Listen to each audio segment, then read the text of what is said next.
Los siguientes expositores son dos grandes investigadores de Argentina. Ellos se han dedicado prácticamente toda su vida a investigar un hecho al que muchos no se animan, que son las abducciones. También hacen investigaciones parapsicológicas y créanme que si hay alguien que hay que confiarle una investigación seria y a fondo, son a Liliana Flota y a Eduardo Grosso.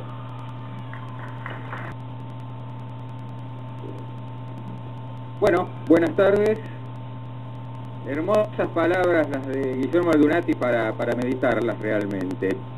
Yo quisiera invertir, antes de entrar en nuestro tema, que es un tema bastante álgido, 30 segundos de nuestros 10 minutos asignados, primero para agradecer a los organizadores que nos hayan invitado a participar en este hermoso fórum, hermoso realmente fórum y tan importante, con tantas estrellas de las investigaciones, tanto aquí en Brasil como en muchos países.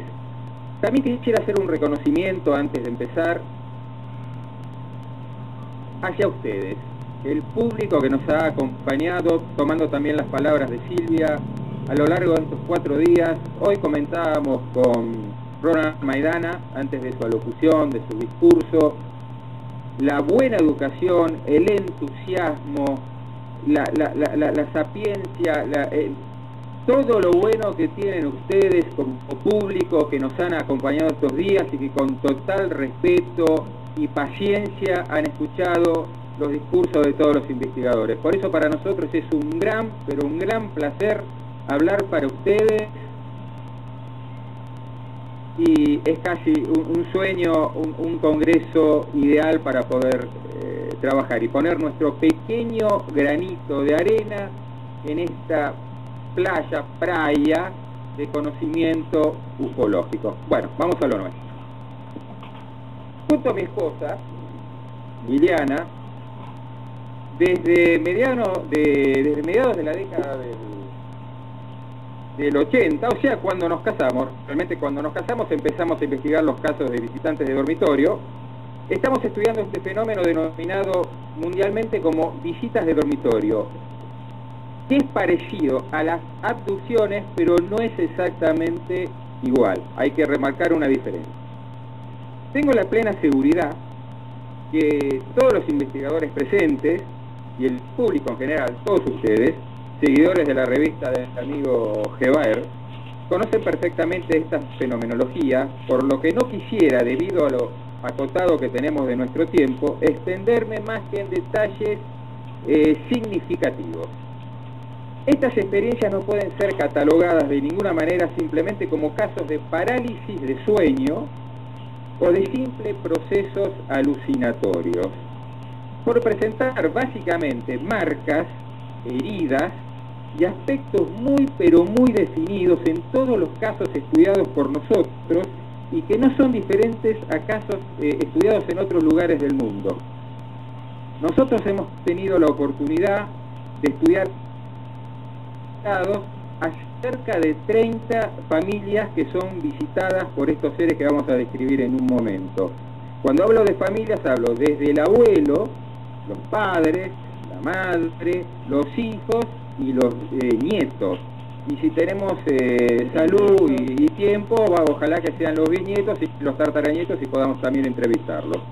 De todas maneras, a modo de resumen en pocos segundos, los testigos de tales hechos nos relatan que estando en su habitación, no siempre en horarios nocturnos, esto también pasa en horarios diurnos, pequeños seres, uno o varios, penetran en la estancia, generalmente asociados con una luminosidad color azul intensa.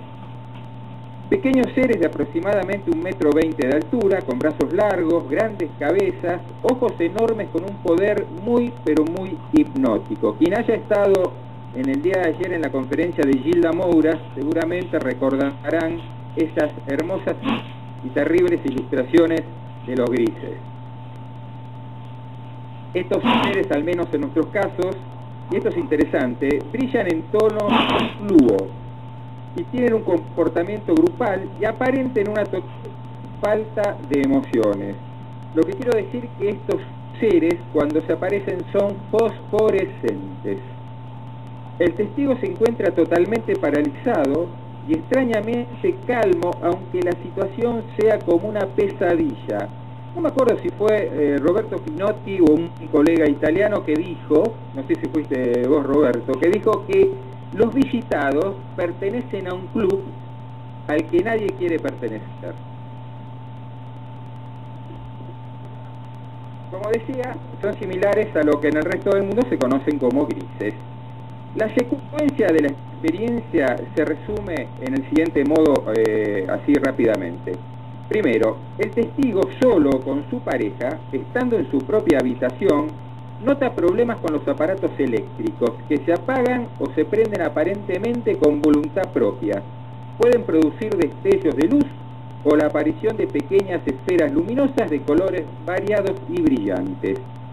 No siempre su pareja despierta a pesar de los esfuerzos para que así sea lo que procura el protagonista.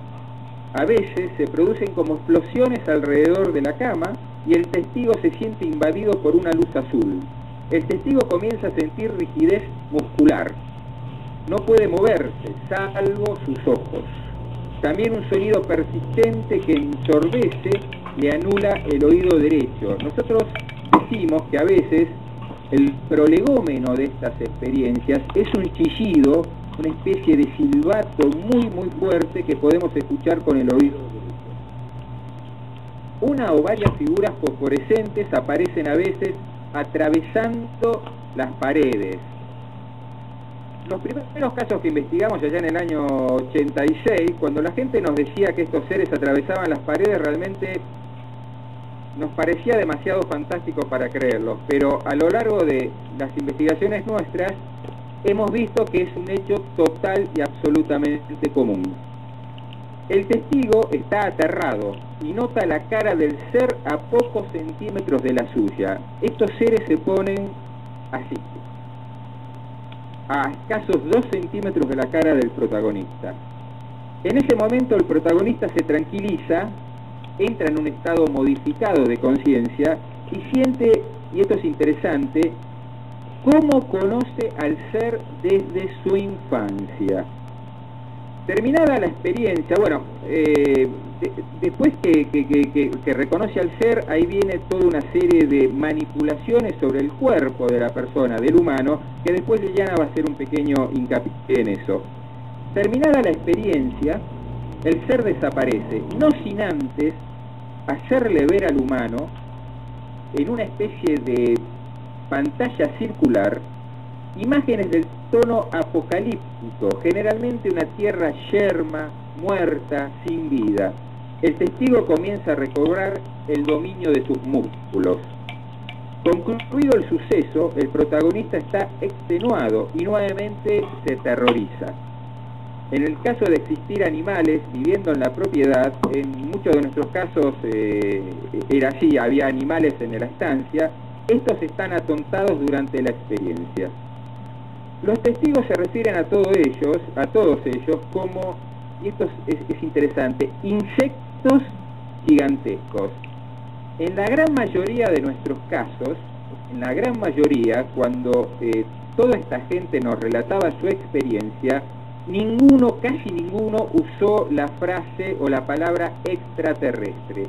Nos decían que eran duendes, que eran gnomos, que eran fantasmas, que eran diablos, pero la palabra extraterrestre extrañamente nos la decían.